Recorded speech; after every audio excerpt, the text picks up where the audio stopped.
Today, we are going to find out if I am a book snob, and unfortunately, I think I know the answer.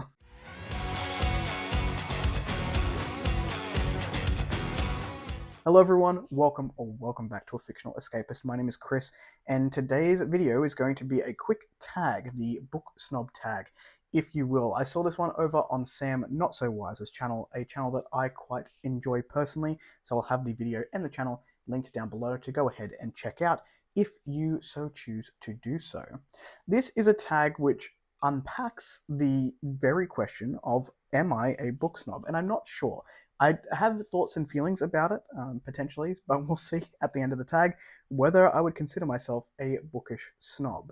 I would like to think I am not. I have definitely run in circles previously where the idea behind reading anything vaguely fantasy or romantasy or things like that was just unheard of and only classics exist.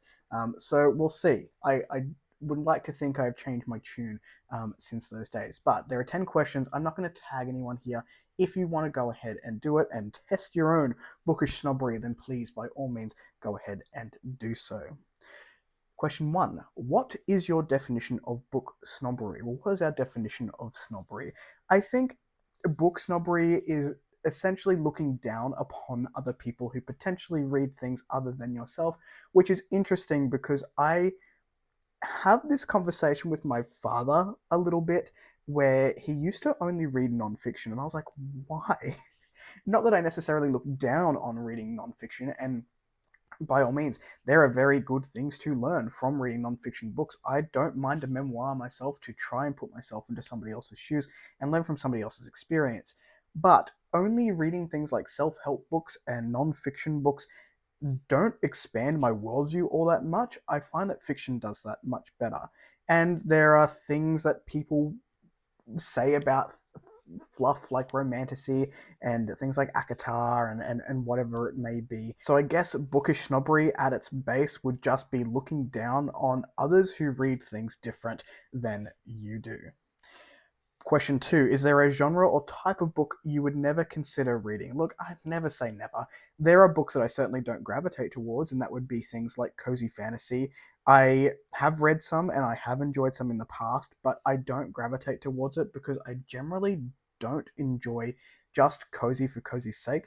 I find that it's very little plot in those particular books, and I like world building and I like plot. They are the drivers for me in my enjoyment when I'm looking to read certain things. I have, like I said, I have enjoyed them in the past, but I have to be in a very particular mood to go ahead and reach for that sort of thing. And if I'm going to pick up something cozy, it's generally very short because I'm not in those moods for long, and I'm not a mood reader either. So maybe that's a conundrum.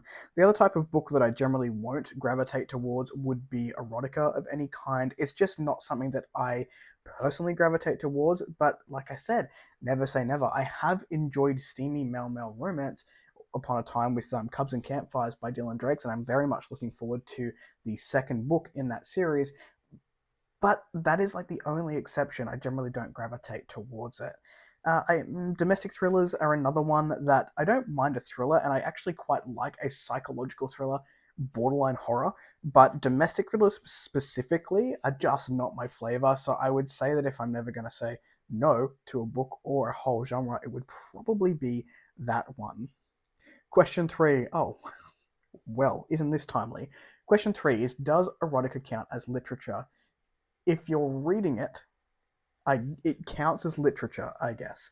I don't know that it would be counted as excellent literature, but then again, I don't read erotica, so maybe there is some fantastic written stuff out there, and I just haven't come across it because it's not my thing. But in terms of counting as literature, I guess if you're reading it in a written form, I would count that as literature. Question 4. Is it better to read classic books than reading popular bestsellers? I don't think there is an answer for this which is going to please either group of people. I have been around people who do think that reading classics is the way to go. It means that you're a more well-read reader than reading things like the latest things on the TikTok shelves in bookstores. I think that reading classics serves a purpose. I think that reading popular books serves a purpose. I enjoy some classics. I have a classic TBR that I would love to get to someday. That intimidates me more than reading a popular book. But then again, something like Fourth Wing, which I have zero interest in reading, intimidates me just as much because of how popular it is. And I don't like the hype train. So I wouldn't say it's better to read one or the other, but I will say that I think classics do serve a purpose in that they are classics for a reason. And every time I have picked up a classic, I've been wildly impressed at the time period that it's been written and usually the socio or economic discussions that we're having in that particular piece of literature for that time, making waves to generations. So, for example, one of my favorite books of all time is a classic, and it is The Picture of Dorian Gray, which I think still has very important societal conversations that we have today in terms of how we view beauty and youth in terms of someone's worth. And I think that that will be relevant forever, and that's why it is a classic. I don't necessarily get that from something that I've picked up from a stand that says, as seen on TikTok. But I'm also an old fuddy duddy now that I'm in my mid 30s, and I don't love that social media has influenced us so much. I say it with a book talk with a booktube channel and getting influence from people to buy books all the time within the genres that I prefer. So I don't know. Is it better? Did I just go on a rant? I don't know that it is better than anything, but I will say there is value in classics. Question 5. Have you ever bragged about reading a classic in order to sound smart? I don't know that I've bragged about reading anything. I think as book people who are on this platform or on other platforms, whether it be something like Book Talk or Bookstagram, we're not necessarily, or at least I haven't come across in my own communities or my own people, not necessarily bragging about the books that we're reading, but we are just talking about them excitedly and hurriedly in some instances to try and get people on the same bandwidth as us. So I don't know that I've ever bragged about reading a classic. I don't know that I've read enough classics to brag, but I've certainly talked excitedly about things like Pride and Prejudice, which I read earlier this year, and it was just fantastic. And I don't know why I waited so long to read it, but it was highly enjoyable, and I'm looking forward to reading more of the satire that came from Jane Austen, because I think it is brilliant and again still holds up today. But in terms of bragging, no. Question 6. Do audiobooks count as reading? What about comic books or graphic novels? Look, in terms of like Goodreads goals or Storygraph goals, then audiobooks do count as reading, in my opinion. You are, or I guess if you're going very literally, maybe it doesn't count as reading a physical book, but you are still consuming a story. So you can still count that towards whatever goal you are working towards. I think if people want to count audiobooks as reading, just leave them alone, and that's fine. They can count it as reading. I count it as consuming a story, personally. In my own opinion, in how I count my reads, I don't count it as physically having read that book. And the reason for that is I don't listen to audiobooks as well as I physically read books. I tend to miss things when I listen to audiobooks, and I very rarely pick up an audiobook for a first book in a fantasy series. If I do an audiobook in fantasy, I have read 1 to 3 books in a series physically to understand the world and the characters that we're in. The only exception to that was I the World by Robert Jordan. I had listened to that, and I have listened to all the books narrated by Rosamund Pike because I watched the first season of the show first, so I had a little bit of understanding about what world we were in. But now that the show has been cancelled, and I don't know if Rosamund Pike is going to continue doing the series, I will switch to physical form because I know I'm going to take that in much better. Does it count as reading? It counts as consuming a story. That is my answer there. What about comic books or graphic novels? Now, I will say I've been a snob with graphic novels and comic books throughout my time, and I think that they count as reading, and you are still, again, consuming a story, and a lot of the time you are consuming it via a physical medium. I recently just read my first manga or graphic novel called Gyot, and that was by Junji Ito because I've been quite interested in the artwork, like the horror artwork there. And I would say that I was consuming a book. I read a graphic novel slash manga. Do I count it as reading a full-length novel? No, but I do count it as having read a story and consuming that story. So I don't know if that makes me a snob or not. Please let me know in the comments. Please let me know in the comments down below if you think I'm a snob at the end of this. Question number 7. Have you ever looked down at someone reading a particular fluff book? I think I have. If I'm being honest with myself, I think I have in the past, and now I'm very much a read what makes you happy. Read what you want to read. It literally doesn't matter.